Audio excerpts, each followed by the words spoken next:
તો સુરતમાં એક પરિવાર આક્ષેપ કરી રહ્યો છે કે તેમને ખ્રિસ્તી ધર્મ અપનાવવાનું દબાણ થઈ રહ્યું છે। સુરતના ભટિયાર વિસ્તારમાંથી આ ઘટના સામે આવી છે। પરિવારનો 23 વર્ષીય યુવાન સતત બીમાર રહેતો હતો। ખ્રિસ્તી ધર્મ અપનાવશો તો યુવાન સાજો થઈ જશે તેવું કહેવાયું હતું। જો યુવક સાજો થશે તો ખ્રિસ્તી ધર્મ અપનાવવાની માતાએ વાત કરી પણ હતી। બીમાર યુવકના મૃત્યુ બાદ ખ્રિસ્તી ધર્મના અનુયાયીઓ ધસી આવ્યા। યુવકની ખ્રિસ્તી ધર્મ પ્રમાણે અંતિમ વિધિ કરવા માટે દબાણ કર્યું। હિન્દુ મહાસભા દ્વારા સૌને ત્યાંથી ભગાડવામાં આવ્યા હતા। વધુ માહિતી આપી રહ્યા છે સંવાદદાતા બળદેવ સુથાર। બળદેવ, ખૂબ જ ચોંકાવનારી વિગતો છે, આપ જણાવો કે આખો મામલો શું છે?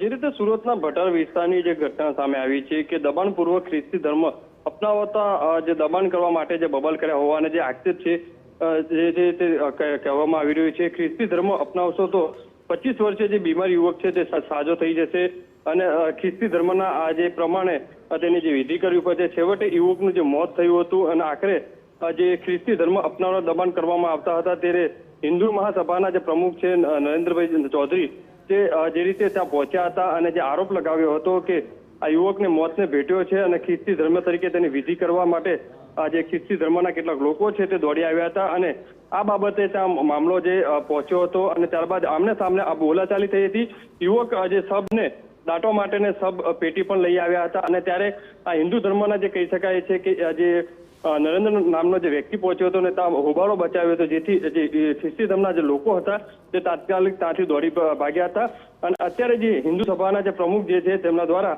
આ બાબતે જે મામલો વચ્ચે પડી અને જે કહી શકાય છે તેને લોકોને ત્યાંથી ભગાડવામાં આવ્યા હતા। ફરીથી હિન્દુ ધર્મને ખ્રિસ્તી નહીં બનાવવા માટેની ચીમકી પણ આપવામાં આવી હતી। હાલમાં તો જે પોલીસ સ્ટેશન મામલો પહોંચ્યો હતો, જે રીતે પરિવાર દ્વારા આ બાબતે કોઈ ફરિયાદ કરવા નથી માંગતા, જેથી હાલમાં તમામ જે લોકો છે તેમને જે અગ્નિ સંસ્કાર કરવાની જે કામગીરી છે તે શરૂ કરવામાં આવી છે। જી બિલકુલ બળદેવ, આભાર સમગ્ર માહિતી બદલ।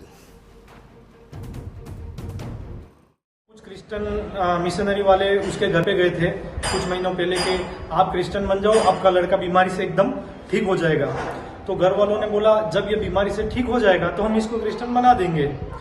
ऐसा करके इनकी कोई बात हुई होगी कि भाई ठीक है, अगर ठीक हो गया तो बना देंगे। आज उसी बीमारी से वो लड़का खत्म हो गया तो वो मिशनरी वाले लोग जबरदस्ती अपनी पेटी वगैरह लेके यहाँ आए कि ये लड़का तो क्रिश्चियन है, इसको हम दफनाएंगे करके। और जो लड़की की माता है और लड़के की बहनें हैं वो सारे उसके रिश्तेदार सारे कह रहे हैं हम तो हिंदू है। इस तरह की घटना यहाँ आज हुई और वो लोग काफ़ी संख्या में यहाँ आके जबरदस्ती दबाव बना रहे थे। फिर हम सारे सनातनी भाई इकट्ठा होकर उनको यहाँ से सोसाइटी से निकाला है। मीडिया के माध्यम से इस तरह के जो जोर जबरदस्ती अपने धर्म का प्रचार कर रहे हैं, ऐसे सारे मिशनरी वालों को, चाहे वो किसी भी धर्म का हो, हम चेतावनी देते हैं अगर आप हमारे धर्म की तरफ इस तरह से हरकतें करेंगे, आंख उठाएंगे तो हम आपकी जगहों पर आकर आपको परेशान करना शुरू करेंगे।